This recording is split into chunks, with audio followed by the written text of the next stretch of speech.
Vivemos numa sociedade de consumo e as crianças há muito tempo se transformaram em alvo. Elas consomem e garantem faturamento para quem vende brinquedos, roupas e alimentos. Até que ponto o consumismo infantil interfere na formação do indivíduo? Bom, essa é uma das questões que nós vamos tratar a partir de agora com a psicóloga e professora aqui na UPF, Helenita Ferrari. Professora, seja bem-vinda à UPF TV. Eu agradeço o convite, Thaís. Bom, a gente vive em uma época de consumo infantil exagerado. Olha, o consumo é algo que faz parte da vida. A criança não consome, né? Porque ela não tem dinheiro. Como que ela pode se tornar uma consumista? Apenas pela aquisição que os pais fazem com ela. Mas, como todo o ser humano é sujeito de desejo, a criança também tem desejos. Esses desejos são diferentes do adulto, porque ela quer uma gratificação imediata, então cabe ao adulto fazer a regulagem. Imagina-se que esse adulto esteja atravessado por essa instância reguladora e saiba fazer a dosagem dessas quantidades que a criança quer e necessita e pede. Ou seja, a responsabilidade é total dos pais. Nós não podemos atribuir à criança uma responsabilidade e um discernimento que ela não tem. Então, se o pai reclama que a criança pede muito ou está com aquela quantidade enorme de brinquedos em casa, ele é o primeiro e o principal responsável por isso? Sim, porque os pais que são os consumidores, né? Eles é que têm o cartão de crédito, eles que têm a conta bancária, mas a criança também deseja e pede. E como há muita informação chegando, muitos objetos novos, ela também vai desejar consumir, observando também os próprios pais e o consumo destes. Agora, professora Helenita, uma pergunta que muitos pais se fazem: como dar limites?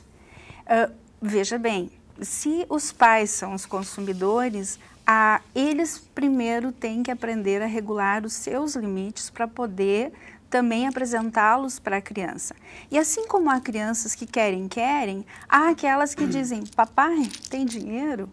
Então, assim, isso mostra que certos adultos conseguem, e isso está no adulto, dependendo do como também foi para ele na sua própria infância, né? Como se constituíram essas questões dentro dele.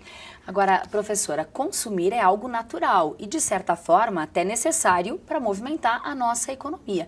Como é que a gente faz para entender o exagero do consumismo? Bom, o exagero vai se mostrar no excesso. Excesso de brinquedos, excesso de roupa, excesso de comida. E aí a gente tem as patologias do consumismo, porque o consumo é uma coisa e o consumismo é outra. E na infância nos preocupa porque há aumento do índice de obesidade infantil, há as patologias da fissura por objetos, mais do que a relação que tem com o objeto.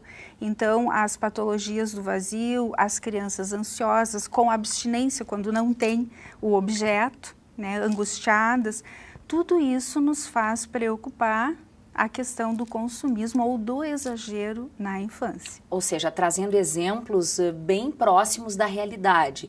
É a criança mais apegada ao tablet, ao celular ou a outros brinquedos que não eletrônicos. O sofrimento quando da ausência desses brinquedos. Que outros exemplos podem ser citados? Olha, há uma relação muito grande entre o objeto em si, o gosto pelo objeto. Assim, eu prefiro estar no celular do que pela troca entre as crianças ou troca entre os adultos. Então, os objetos são importantes, mas o sentido deles é mais importante. Eles têm que ter um significado, o presente tem que ter um sentido, e esse sentido tem que ser um prazer derivado do que ele vai trazer para a criança na relação com os pais, na relação.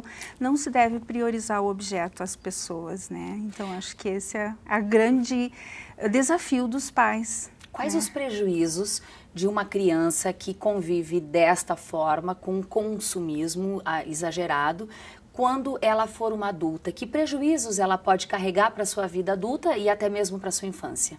Ela pode confundir muito o que ela é com o que ela consome, que é muito o que vivemos hoje, né? O que somos depende do que temos ou aparentamos, então criando uma falsa ideia de que o que se tem é igual ao que se é. Então são patologias que muitas vezes levam ao vazio quando não se tem aquilo que se deseja, né? Uma criança consumista vai se tornar um adulto consumista ou não necessariamente? Pode se tornar potencialmente um adulto ou pode desenvolver outro tipo de compulsão ou angústia, né? Perfeito. Certo. Professora, a gente poderia aqui seguir conversando sobre esse tema que é tão importante. Muito obrigada e bom trabalho para você. Eu que agradeço o convite. Obrigada.